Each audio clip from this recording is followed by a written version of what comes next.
నాకు నా టెన్షన్ ఒక గంటలో 2 గంటలు ఉంటే రేపు మొట్టమొదటిసారిగా మహిళలకు చెప్తా ఉన్నా, పెన్షన్ 4,000 రూపాయలు, 1,500 రూపాయలు ప్రతి నెలకు, 1,500 రూపాయలు ప్రతి మహిళకు. అంటే ఇంట్లో ఎంతమంది మహిళలు ఉంటే ఒక్కరికి కాదు, ప్రతి ఒక్కరికి 1,500 రూపాయలు. అంటే సంవత్సరానికి ఒక మహిళకు 18,000 రూపాయలు మీరు బ్యాంకులో డిపాజిట్ చేసుకోవచ్చు.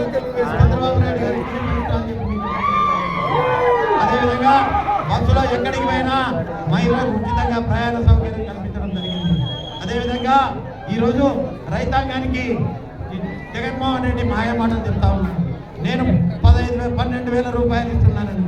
కేంద్ర ప్రభుత్వం నరేంద్ర మోడీ గారు ప్రతి 2,000 మాదిరి 6,000 రూపాయలు ప్రధాని మోడీ నుంచి రైతాంగానికి పడుతుంటే మిగతా 7,000 రూపాయలు ఇవ్వడానికి ఆయన ఇవ్వలేక 13,000 రూపాయలు రైతు భరోసా అంటున్నాడు.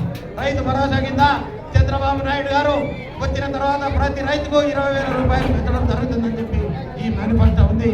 ఈ మేనిఫెస్టోలో ఉన్నటువంటి ప్రతి హామీని నెరవేర్చడానికి మన ప్రియతమ రాబోయే ముఖ్యమంత్రి చంద్రబాబు నాయుడు మీ ముందుంటాడని మీరు ఆలోచించండి.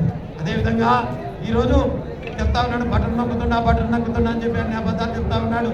ఎంతో మంది పెన్షన్ కట్ చేయడం జరిగింది, ఎంతో మందికి ఫీజు రియంబర్స్మెంట్ లేదు, విదేశీ విద్యకు లేదు, చేనేతలు అయితే పూర్తి స్థాయిలో అట్టడుగు పోయినటువంటి కుటుంబాలు ఇక్కడ ఉన్నాయి. గతంలో మేమున్నప్పుడు చేనేత లేదో మీకు చెప్పేంత ప్రయత్నం చేయడం జరిగింది. భవిష్యత్తులో చేనేత కుటుంబాలకు మాత్రం ఇక్కడ ఉన్నటువంటి ఈశ్వర్ అయితేనే, లేకపోతే ఇంకా ఎవరైనా కానీ మా దృష్టికి తీసుకుని వస్తే చేనేత కుటుంబాలకు అండగా ఎంపీ ఎమ్మెల్యేలు ఉంటారని గారు మీకు సభాముఖంగా హామీ ఇస్తున్నాం. ఈరోజు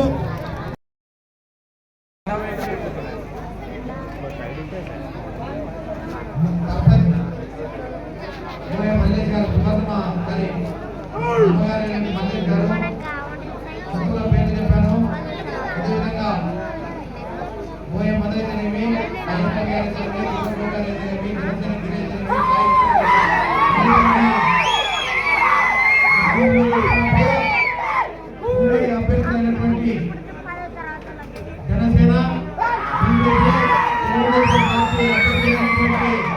ఎమ్మెల్యే అభ్యర్థి దత్తగిరి గారు, ఎంపీ అభ్యర్థి పూర్వ సామాజిక వర్గానికి చెందినటువంటి గోగాని గారు, అదేవిధంగా పక్క గ్రామాల నుంచి నాయకులు అందరూ వస్తుంటే ప్రత్యేకంగా ఈ ఊరి గ్రామ మహిళలకు నా పాదాభివందనాలు.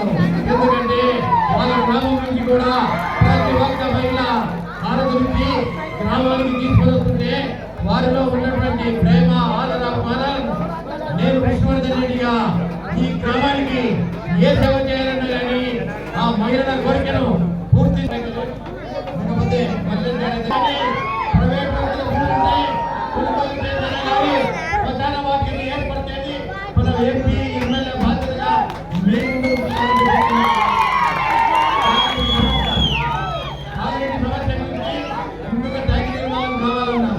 తప్పకుండా ట్యాంక్ నిర్మాణం ద్వారా చేపడతామని చెప్పి మీకు హామీ ఇస్తున్నాం.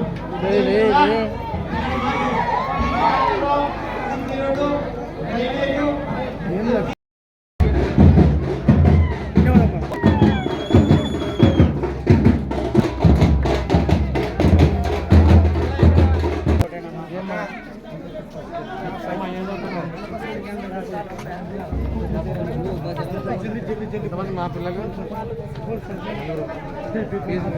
ఇక్కడికి వస్తుందా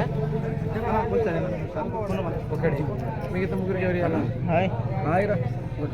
వస్తే ఇంట్లో ఎంతమంది పిల్లలు ఉంటే అంతమందికి 15,000, ప్రతి స్త్రీకి 1500 నెలకు, 3 గ్యాస్ సిలిండర్లు, పెన్షన్ 4,000. పెన్షన్ ఫస్ట్, తర్వాత ప్రతి నెల కరెంట్ బిల్లు ఎంత కడుతున్నారు? అంటే మీరే సార్ బుక్ ఉందా, నీకు పొలం ఉందా? 500 కడతాం కరెంటు బిల్లు. 500 ఉందా? ఎంత ఉంది దాని మీద? ఇంతకుముందు గుర్తు లేకు, ఇప్పుడు ఎవరి బొమ్మ వచ్చింది? లేరా ఎవరి బొమ్మ వస్తుంది? భూ హక్కు చట్టం తెచ్చారు, దాని మీద జగన్మోహన్ వేసినాడు. అంటే ఆస్తి ప్రభుత్వాన్ని కాదు, ఆయనది. దీన్ని తీసుకుపోయి అప్పు కుదరబెట్టాడు. మీరు అమ్మనికి ఉండదు, లోన్కి రాదు. భూ హక్కు చట్టం చాలా తప్పుడు సమాచారం తెచ్చినాడు. ప్రత్యేకంగా బాగా వినండి మీరు. నష్టపోయేది మనకు కాదు. 4,000 పెన్షన్ వస్తుంది, 3 సిలిండర్లు వస్తాయి. పిల్లలకి ఇప్పుడు అమ్మకి 4 పిల్లలంట, అమ్మ ఒక్కరికి ఇస్తున్నారు. మిగతా 3 పిల్లలకి ఎవరు ఇవ్వాలా? అందుకే 4 ఉన్నా 3 ఉన్నా 15,000 ఇస్తారు. ఈసారి జగన్కి ఇచ్చారు, అన్నీ చూశారు. మనకు రాజధాని లేదు, ఉందే రాజధాని లేదు. మళ్ళీ ఇప్పుడు ఎవరన్నా ఇంట్లో తాగేటోళ్ళు ఉంటారు. 60 రూపాయలు 200 అయింది. అది కూడా సొంత సరాయి. సగం మంది చచ్చిపోయినారు. మీరు ఆలోచించాలమ్మా. నాకు వచ్చేది ఏం లేదు. మీరు కానీ మళ్ళీ ఏమైనా ఓటేస్తే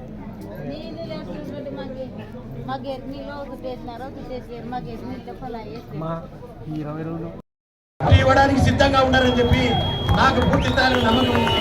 భవిష్యత్తులో మీ గ్రామానికి ఏ సమస్య వచ్చినా ఏమున్నా కానీ ఖచ్చితంగా మీ హామీని నిలబెట్టడానికి ఇటు ఎంపీ ఎమ్మెల్యే ప్రజల పక్షాన్ని ఉంటాం. కానీ వాళ్ళను ఖచ్చితంగా మీ సమస్యలు తీర్చడానికే ఉన్నారు. కానీ మిగతా నాయకుల మాత్రం కోట్ల రూపాయలు తీసుకొని చేయడానికి వాళ్ళిద్దరూ లేరనేది కూడా మీరు గుర్తుంచుకోవాలి.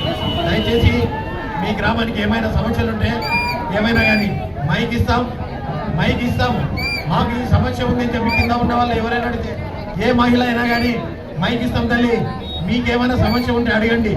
సమస్య పరిష్కారానికి నేను తప్పకుండా సహకరిస్తాం.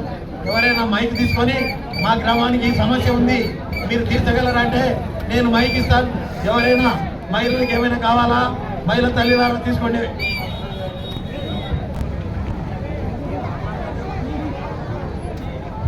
హలో అమ్మా, ఇప్పుడే చెప్పాను. ఖచ్చితంగా వీళ్ళు వచ్చిన తర్వాత ములుగురు వాళ్ళకు కూడా ఇళ్ల స్థలాలు కావాలి, వాళ్ళని తీసుకొచ్చి కూడా ఇచ్చారు. కోడుమూరులో కావాలి, వాళ్ళకి ఇచ్చారు. మీ దగ్గరనే రచ్చబండ కార్యక్రమం ఎంపీ ఎమ్మెల్యేని పిలుచుకొద్దాం. జిల్లా కలెక్టర్ని కూడా ఇక్కడ పిలిపిద్దాం. ప్రభుత్వం వచ్చిన వెంటనే మీ సమక్షంలో జిల్లా కలెక్టర్ను ఎంపీ ఎమ్మెల్యే వెంకటగిరి గ్రామ ప్రజలకు నేను ఇచ్చే హామీ ఒకటే, ఇక్కడ ఎంపీ ఎమ్మెల్యేను జిల్లా కలెక్టర్ గారిని ఇక్కడ రచ్చబండ కార్యక్రమం ఏర్పాటు చేసి మీకు కావాల్సిన ఇళ్ల స్థలాల ఇబ్బంది ఏమైనా ఉంటే పరిష్కారం దిశగా మీ సమక్షంలోనే జిల్లా కలెక్టర్ గారిని ఎంపీ ఎమ్మెల్యేలను అడిగి మీ సమస్యలను మాత్రం పూర్తి స్థాయిలో పరిష్కారం చేయడానికి నా వంతు ప్రయత్నం చేస్తానని చెప్పి మీకు అందరికీ హామీ ఇస్తున్నాను. మీకు బాగా తెలుసు, గతంలో నేను తెలుగుదేశం పార్టీ ఇన్ఛార్జిగా ఉన్నాను. ఆ రోజు ఏ ఒక్కరి సహకారం కూడా లేదు. కానీ ఆ రోజు మీకు ఇచ్చినటువంటి తెలుగుదేశం ప్రభుత్వంలో 45 ఇళ్ళు మంజూరు చేయడం జరిగిందా లేదా మీరు ఒక్కసారి ఆలోచించండి. అదేవిధంగా మన్నెంగుంట రోడ్డు, ఆ రోజు కూడా రోడ్డు లేకపోతే ఇక్కడ నుంచి నాగిరెడ్డి కొడుకు ఎవరో వచ్చారు, ఇంకా చెన్నారెడ్డి రాజు, ఇంకా గ్రామంలో ఉన్నటువంటి పెద్దయ్య చాలా మంది వచ్చి అడిగితే 18 లక్షలు పెట్టి ఆ రోడ్డు వేయించడం జరిగింది. అదేవిధంగా నీటి సమస్య కూడా చాలా ఉంది. మీరు ఒకటే ఉదాహరణ చూడండి. గత తెలుగుదేశం ప్రభుత్వంలో వర్షాలు లేక ఎల్ఎల్సి వాటర్ కూడా కఠినంగా ఉన్న రోజుల్లో ఇక్కడ ఉన్నటువంటి సంజీవయ్య ప్రాజెక్టులో నీరు లేనప్పుడు హంద్రిని వారి నుంచి నీళ్లు పోతూ ఉండేవి.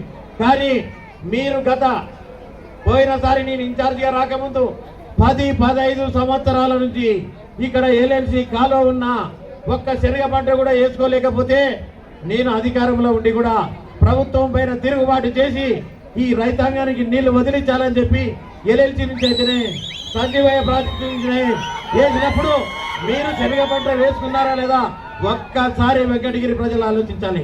అంటే నాయకుడు ప్రభుత్వంలో ఉండి ప్రభుత్వానికి అనుకూలంగా కాదు, ప్రజలకు అనుకూలంగా ఉండాలి.